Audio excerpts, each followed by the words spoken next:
Home chef recipes తెలుగులో చాలా తేలిగ్గా ఇంట్లోనే చేసుకుని 2 రకాల వడియాలని ఇక్కడ చూసేద్దాం. ముందుగా రవ్వ వడియాల కోసం 4 పదార్థాలు సరిపోతాయి. 1 కప్పు బొంబాయి రవ్వ, 1 టేబుల్ స్పూన్ నువ్వులు, 1 టీ స్పూన్ వాము, 1 టీ స్పూన్ సాల్ట్ అన్నమాట. ముందుగా ఒక అడుగు మందంగా ఉండే గిన్నెలోకి 4 కప్పులు మనం బొంబాయి రవ్వ ఏ కప్పుతో తీసుకున్నామో అదే కప్పులో నిండుగా 4 కప్పుల నీళ్లు వేసుకుని ఇందులోనే 1 టేబుల్ స్పూన్ నువ్వులు, 1 టీ స్పూన్ వాము లేదా జీలకర్ర ఏదైనా వేసుకోవచ్చు. తర్వాత రుచికి సరిపడా సాల్ట్ వేసుకోవాలి. ఇక్కడ నేను తీసుకున్న 1 కప్పు బొంబాయి రవ్వకి 4 కప్పుల నీళ్ళకి 1 టీ స్పూన్ సాల్ట్ వేసుకుంటున్నాను. ఇవన్నీ వేసి కలిపిన తర్వాత ఈ నీళ్లు కొద్దిగా గోరువెచ్చగా అయితే సరిపోతుంది, మరి మరగాల్సిన అవసరం ఏం లేదనమాట. ఇలా కాగడం స్టార్ట్ అవ్వగానే బొంబాయి రవ్వని ఇందులో వేసుకుంటూ గరిటెతో కలుపుకోవాలన్నమాట. ఇలా కలుపుకుంటూ ఉండేటప్పుడు మంటని మనం లో ఫ్లేమ్లోకి అడ్జస్ట్ చేసుకోవాలి. ఇలా రవ్వ వేసుకుంటూ సన్నగా మరో చేత్తో కలుపుకోవాలి. దీన్ని విధంగా కలుపుకున్న తర్వాత మనం వదలకుండా కలుపుకుంటూ దగ్గరికి అవనివ్వాలి. ఇలా చేసేటప్పుడు రవ్వ పూర్తిగా ఉడికిపోయేటప్పుడు మనకి ఇది పైకి చిందకుండా మధ్య మధ్యలో మూత పెట్టుకుంటూ మధ్యలో మూత తీసుకుని ఇలా కలుపుకుంటూ ఉడికించుకోవాలి. ఇది ఒక 5-10 నిమిషాల్లోనే మనకు దగ్గరికి అయిపోతుందన్నమాట. ఇలా అయినప్పుడు గరిటెతోటి అడుగున ఈ రవ్వ అనేది మెత్తగా అయ్యేటట్లుగా గట్టిగా ఇలా ఒత్తుతూ ఈ పిండిని మెత్తగా చేసుకోవాలి. ఇక్కడ చూపిస్తున్నట్లు రవ్వ కలుపుకుంటూ ఇలా దగ్గర పడనిచ్చిన తర్వాత దీన్ని మూత పెట్టుకుని మరి కొంచెం ఉడకనివ్వాలి.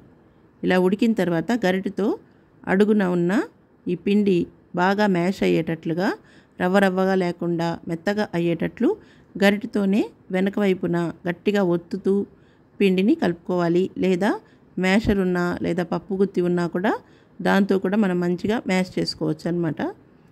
ఇలా చేసుకున్న తర్వాత మూత పెట్టుకుని కొద్దిగా చల్లారనివ్వాలి. ఇలా వేడివేడిగా పెట్టకుండా చల్లారిన తర్వాత మనం పాల కవర్ ఉంటుంది కదా, దానిలో ఈ పిండిని నింపేసుకోవాలి. లేదా మురుకుల తవ్వలో అయినా కూడా వేసుకోవచ్చు. మనకు ఏ విధంగా నచ్చితే అలా చేసుకోవచ్చు అన్నమాట. ఇక్కడ చూపిస్తున్నట్లు ఇలా మెత్తగా చేసుకోవాలన్నమాట ఈ పిండిని. మరీ రవ్వగా ఉంటే వడియాలు విరిగిపోతాయి కాబట్టి ఇలా బాగా సాఫ్ట్గా అయ్యేటట్లు పూర్తిగా ఉడికిపోయిన ఈ రవ్వని ఇలా చేసి చల్లారనివ్వాలి. ఇలా ఆరిపోయే లోపల మనము ఒక పంచ కానీ లేదా కాటన్ శారీ కానీ ఉంటే దాన్ని బాగా నీళ్ళల్లో తడిపి పిండేసిన తర్వాత 2 పొరల మీద ఇలా నేల మీద పరుచుకుని ఫ్యాన్ని హై స్పీడ్లో పెట్టుకుని ఇంట్లో అయినా పెట్టుకోవచ్చు. లేదా మనం బయట బాల్కనీలో కానీ బయట కానీ పెట్టుకోవాలనుకున్నప్పుడు పొద్దున్న మనకు ఎండ రాకముందే పెట్టేస్తే సరిపోతుందన్నమాట. ఇలాగ పాలిథీన్ కవర్లో లేదా పాల కవర్లో ఈ పిండి ఎంతైతే సరిపోతుందో అంత వేసుకున్న తర్వాత పిండి రాకుండా పైన క్లోజ్ చేసేసుకుని ఈ బట్ట పైన మనం ఎంత సైజులో మనకు మురుకు కావాలో ఆ సైజులో మనము ఈ వడియాల్ని పెట్టేసుకోవచ్చు. మరీ పెద్దగా కాకుండా చాలా చిన్నగాను కాకుండా ఈ విధంగా పెట్టుకుంటే మనం కొద్దిగా నూనెలో కూడా వడియాల్ని వేపుకోవడానికి అవుతుందన్నమాట. ఇక్కడ చూపిస్తున్నట్లు దీనికి ఒక రబ్బర్ బ్యాండ్ కానీ లేదా క్లిప్ కానీ వేసేయచ్చు. లేదా పట్టుకోగలిగితే ఏమీ వేయకుండా కూడా పైన ఇలా గట్టిగా ఒత్తి పట్టేసుకోవచ్చు అన్నమాట. చూస్తున్నారు కదా, ఈ విధంగా చాలా తేలిగ్గా మనకి ఎన్ని చుట్లు కావాలో అలా చేసుకోవచ్చు. ఒక 3 చుట్లు అయితే కరెక్ట్గా సరిపోతుందన్నమాట. దీన్ని మనం ఫ్యాన్ని హై స్పీడ్లో వేసేసి ఆరనిచ్చామంటే ఒక 2-3 గంటలకంతా ఒకవైపున పూర్తిగా ఆరిపోతుంది. ఆ తర్వాత మనం రెండో వైపుకు కూడా నెమ్మదిగా టర్న్ చేసేయచ్చు. రెండో వైపు కూడా రాత్రంతా ఫ్యాన్ కింద వదిలేసామంటే చక్కగా ఆరిపోతాయి. అప్పుడు తీసేసి మొత్తాన్ని కూడా మనం ఒక ప్లేట్లో పెద్ద ప్లేట్లోకి వేసేసి బాగా ఎండ వచ్చే చోట కిటికీ దగ్గర కానీ లేదా బాల్కనీలో అయినా కూడా మనం ఒక రోజు ఉంచినా ఇది బాగా గలగలా ఎండిపోతుందన్నమాట. అలా మనం ఎండలో కనీసం ఒక పూటైనా ఉంచిన తర్వాత స్టోర్ చేసుకుంటే మనకు సంవత్సరం పొడుగునా నిలవ ఉంటుంది. ఒకవేళ సరిగా ఆరలేదు అనిపిస్తే మధ్యలో ఒకసారి తీసి మనం ఎండలో పెట్టుకోవచ్చు. ఇక్కడ చూస్తున్నారు కదా, ఒకే 1 కప్పు రవ్వతోటి మనకు ఎన్ని మురుకు వడియాలు అయ్యాయో. ఇదే కొలతలతో చేసుకున్నారంటే మనకు ఎక్కడ ఫెయిల్యూర్ అనేది అవ్వకుండా చక్కగా వస్తాయి. ఇన్స్టెంట్గా కూడా అయిపోతుందన్నమాట. మనం నీడ పట్టునే ఎండలో లేకుండా ఎవరి సహాయం లేకుండా కూడా ఈ వడియాల్ని పెట్టేసుకోవచ్చు. చూసారా ఎంత చక్కగా ఓ అరగంట కల్లా పైన మనకు ఆరిపోవడం కనిపిస్తుంది. కానీ అలా ఆరగానే మనం టర్న్ చేసేయకూడదు, విరిగిపోతాయి. కనీసం 2-3 గంటలైనా ఆరిన తర్వాతే ఈ విధంగా చూసారా రెండో వైపున మెత్తగా ఉంది కదా, ఇది కూడా ఆరాలన్నమాట. ఇలా టర్న్ చేసేస్తే ఒక 2 గంటలు లేదా 3 గంటలు అయ్యాక రెండో వైపుకి తిప్పి పెట్టుకోవాలి. ఇది మర్నాటికి రాత్రంతా ఆరిన రెండో వైపు కూడా ఆరిపోయిన తర్వాత ఇలా ప్లేట్లో తీసుకుని ఒక రోజంతా ఎండలో పెట్టేసామంటే ఇలా గలగల మనకు ఆరిపోతుంది. ఇప్పుడు వీటిని మనం వేపుకుని చూద్దాము ఎలా పొంగుతాయో. మనం ఏమాత్రం సోడా కానీ ఏది వేయకుండానే ఈ వడియాలు చక్కగా పొంగడం ఇప్పుడు మనం చూస్తాము. దీన్ని మనం పప్పుచారు లేదా రసం లేదంటే పిల్లలకి ఈవినింగ్ స్నాక్గా కూడా ఇవి వేయించి ఇవ్వచ్చు. ఇవి వేపుకోవడానికి ముందుగా సరిపడా ఆయిల్ వేసుకున్న తర్వాత బాగా కాగిన తర్వాత మాత్రమే వేయాలి. ముందుగానే మనం ఆయిల్ కాగకుండా వేస్తే ఈ విధంగా పొంగవన్నమాట. ఆయిల్ కాగాక వేసి వెంటనే రెండో వైపుకి టర్న్ చేసేసి తీసేయాలి. కొంచెం ఎక్కువసేపు ఉంచామంటే ఎర్రగా కాలిపోతుందన్నమాట. ఇవి రవ్వతో చేసింది కాబట్టి ఎక్కువసేపు అవసరం లేదు. ఈ విధంగా తెల్లగా వేసిన వెంటనే రెండో వైపుకి టర్న్ చేసేసి తీసేయాలి. కొద్దిసేపు ఉంచామంటే ఇక్కడ చూపిస్తున్నట్లు కొంచెం ఎర్రటి రంగు వచ్చేస్తుంది అన్నమాట. అలా వద్దనుకుంటే మనకు తెల్లగానే కావాలి అన్నప్పుడు కొద్ది కొద్దిగా వేసుకుంటూ ఆయిల్ బాగా కాగిన తర్వాత రెండో వైపుకి ఒక 4-5 సెకండ్లలోనే టర్న్ చేసేసి మరొక 4-5 సెకండ్లకంతా తీసేయాలన్నమాట. కాసేపు ఉంచామంటే ఎర్రగా అయిపోతాయి ఈ వడియాలు. చూస్తున్నారు కదా ఈ విధంగా. ఇక్కడ వీడియో కోసం నేను కొంచెం లేట్ చేసేసరికి ఎర్రగా ఎలా అయిపోయిందో చూసారు కదా. ఇలాగే మనం అన్ని వడియాల్ని చేసేసుకోవచ్చు. చాలా తొందరగా ఇన్స్టెంట్గా వడియాలు అయిపోతాయి. అలాగే వేపడం కూడా చాలా తేలిగ్గా చేసేయచ్చు. ఈ రెసిపీ మీకు నచ్చినట్లయితే మీరు కూడా ఇంట్లో తయారు చేసి చూసి కామెంట్ చేయండి. ఇప్పుడు దీని తర్వాత మనము ఎలక్ట్రిక్ ఎగ్ బాయిలర్లోనే ఇంట్లో చక్కగా ఆవిరి వడియాల్ని ఎలా తయారు చేసుకోవచ్చో చూసేద్దాము. దీంతో మనం ఆడుతూ పాడుతూ ఇంట్లో ఎగ్ బాయిలర్ పెట్టుకుని మనకు గిన్నెడు నీళ్లు వేసుకుని దాని మీద ఆవిరి వడియాలు చేసుకోవాల్సిన అవసరం లేకుండా ఇంట్లో చేసుకోవచ్చు. దీనికోసం ఒక అరకప్పు బియ్యము అలాగే అరకప్పు సగ్గుబియ్యం విడివిడిగా శుభ్రంగా కడిగి నానబెట్టుకోవాలి. అలాగే ఒక 2 ఇంచీల అల్లం ముక్కని శుభ్రంగా చెక్కు తీసి కడిగి ముక్కలు చేసుకోవాలి. 4-5 పచ్చిమిర్చి, 1-2 రెమ్మలు కరివేపాకు, ఒక అర టీ స్పూన్ వరకు కల్లుప్పు తీసుకోవాలన్నమాట.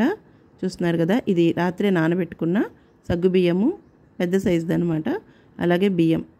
ఇప్పుడు ముందుగా పచ్చిమిర్చి, అల్లము అలాగే కరివేపాకు మిక్సీలో వేసుకుని కచ్చాపచ్చాగా ఈ విధంగా మిక్సీ పట్టుకోవాలి. ఇప్పుడు మనం ఈ మిశ్రమాన్ని ఒక ప్లేట్లోకి తీసేసుకున్న తర్వాత నానబెట్టుకున్న సగ్గు బియ్యంని అందులోనే నానబెట్టుకున్న బియ్యంని కూడా వేసేసుకొని తర్వాత అర టీ స్పూను ఈ కల్లుప్పు తీసి పెట్టుకున్నాం కదా దీన్ని కూడా ఈ బియ్యంతో పాటు వేసేసుకుని ఒక అరకప్పు వరకు ముందుగా బియ్యం నానబెట్టుకున్న నీళ్ళే వేసుకోవచ్చు. మనం ఎలాగో కడిగి నానబెట్టుకున్నాం కాబట్టి ఇలా పలుచగా ఉండాలన్నమాట, తిక్కుగా ఉండకూడదు. మనం దీన్ని కలిపినప్పుడు గరిటె పైన ఒక లేయర్ లాగా అంటుకుంటే చాలన్నమాట. ఇప్పుడు దీనిలోకి సన్నగా తరిగిన కొత్తిమీర కొంచెం అలాగే మనం కచ్చాపచ్చా చేసి పెట్టుకున్నాం కదా పచ్చిమిర్చి మిశ్రమం అది కూడా వేసుకుని 1 టీ స్పూన్ వరకు జీలకర్ర కూడా వేసేసి దీన్ని మనం బాగా కలుపుకోవాలి. అలాగే మిక్సీలో కూడా ఒక అరకప్పు నీళ్లు వేసుకుని తొలిపి ఇందులో వేసేసుకుని మొత్తాన్ని బాగా కలుపుకొని ఇప్పుడు ఉప్పు సరి చూసుకోవాలి. ఈ వడియాలకి ఎప్పుడైనా కూడా ఎక్కువగా ఉప్పు పట్టదనమాట. ఇక్కడ చూపించినట్టు గరిటె పైన ఒక లేయర్ లాగా ఫామ్ అయితే సరిపోతుంది. ఇప్పుడు ఎలక్ట్రిక్ ఎగ్ బాయిలర్లో కింద మనము ఈ లైన్ వరకు పై లైన్ వరకు వచ్చేటట్లుగా వాటర్ వేసుకున్న తర్వాత ఈ ప్లేట్స్ అన్నీ కూడా పెట్టేసుకుని ఎన్నైతే మనకు కావాలో మూత పెట్టుకుని ఆన్ చేసేయాలి. అప్పుడు మనకు వాటర్ బాయిల్ అవుతుంది. ఈ లోపల మనము ప్లేట్లు తీసుకుని దీనికి మనం ఆయిల్ కూడా అప్లై చేయాల్సిన అవసరం లేదు. ఒక గిన్నెలో కానీ లేదా పెద్ద పళ్ళెంలో కానీ వాటర్ వేసుకుని అందులో ఈ ప్లేట్లను ఒక్కసారి తడిపి తీసి ఈ పిండిని 1 టీ స్పూన్ వరకు వేసుకుని ఇలా స్ప్రెడ్ చేసుకోవాలి. ఇప్పుడు మనం ఒక్కొక్క ప్లేట్ మీద 2 ప్లేట్లు పెట్టుకోవచ్చు అన్నమాట. అప్పుడు మనం ఏం చేయాలంటే 2 చిన్న సైజు ప్లేట్లు 2 పెద్ద సైజు ప్లేట్లు తీసుకుంటే ముందుగా చిన్న ప్లేట్ పెట్టి దానిపైన పెద్ద ప్లేట్ని పెట్టేయచ్చు. అప్పుడు ఒకేసారి మనకు ఒక్కొక్క పోర్షన్లో 2 ప్లేట్లు అవుతాయి. ఒకేసారి మనం 4 వడియాలు చేసుకోవచ్చు. ఈ లోపల మనం 1 లేదా 2 ప్లేట్లకి లేదా ఇదే విధంగా మరొక 4 ప్లేట్లు ఉంటే అవి కూడా పిండి వేసి రెడీగా పెట్టుకున్నామంటే దాన్ని మనం దీనిలో పెట్టేస్తే ఉడుకుతూ ఉంటుంది. ఈ లోపల మనం ఈ 4 ప్లేట్లకున్న ఈ వడియాల్ని ఈజీగా తీసేయచ్చు. ఇలా తీయగానే ప్లేట్లను మనం నీళ్లున్న పళ్ళెంలో వేసేసుకుంటే ఈజీగా వస్తుంది. దీన్ని ఒక ప్లాస్టిక్ కవర్ మీద కానీ లేదా ఒక బట్టని కానీ పరుచుకుని దానిపైన ఇలా రివర్స్లో వేసుకుంటూ వస్తే ఫ్యాన్ గాలికే మనకు చక్కగా ఆరిపోతుందన్నమాట. ఈ విధంగా మనకు ఎన్ని వడియాలు కావాలన్నా ఈ విధంగా చేసేసుకోవచ్చు అనమాట ఎలక్ట్రిక్ ఎగ్ బాయిలర్లో. కాకపోతే ఒక 2 సార్లకు ఒకసారి వాటర్ అయిపోతుంటుంది కాబట్టి వాటర్ నింపుకోవాలి. ఒక అర గ్లాస్ నుంచి 3/4 గ్లాస్ వరకు పడుతుంది. అలా నింపుకుంటూ చేసిన తర్వాత 1 గంట ఫ్యాన్ కింద ఆరాక రెండో వైపు టర్న్ చేసుకుని ఇక్కడ కూడా మరో గంట ఆరనివ్వాలి. ఇలా కొంచెం తడిగా ఉన్నా కూడా వీటన్నిటిని ఇప్పుడు ఈ కవర్ మీద నుంచి తీసేసి ఒక ప్లేట్లో వేసుకుని ఎండలో ఒక రోజంతా మంచి ఎండలో కనుక పెడితే ఒక్కరోజు సరిపోతుంది. దీన్ని మనం 1 సంవత్సరం పాటు స్టోర్ చేసుకోవచ్చు. చూస్తున్నారు కదా, మనం ఏమాత్రం పాపడ్కార్ కానీ సోడా కానీ వేయకుండానే ఈ వడియాలు ఎంత చక్కగా పొంగుతున్నాయో. ఈ వడియాలు 2 కూడా ఇంట్లోనే ఎండ లేకుండా ఫ్యాన్ కింద కూర్చొని పగటిపూట మన పనులన్నీ అయినాక ఏ సమయంలో అయినా పెట్టుకోవచ్చు. అలాగే నైట్ టైం అయినా కూడా పెట్టుకోవచ్చు. ఈ 2 వడియాల రెసిపీస్ మీకు నచ్చినట్లయితే మీరు కూడా ఇంట్లో తయారు చేసి చూసి ఎలా వచ్చిందో కామెంట్ చేయండి. నచ్చితే కనుక ఈ వీడియో లింక్ని మీ ఫ్రెండ్స్కి రిలేటివ్స్కి షేర్ చేయండి, లైక్ చేయండి. మరిన్ని ఈజీ అండ్ టేస్టీ వంటల కోసం మా హోమ్ చెఫ్ రెసిపీస్ తెలుగు ఛానల్ని సబ్స్క్రైబ్ చేసుకోండి.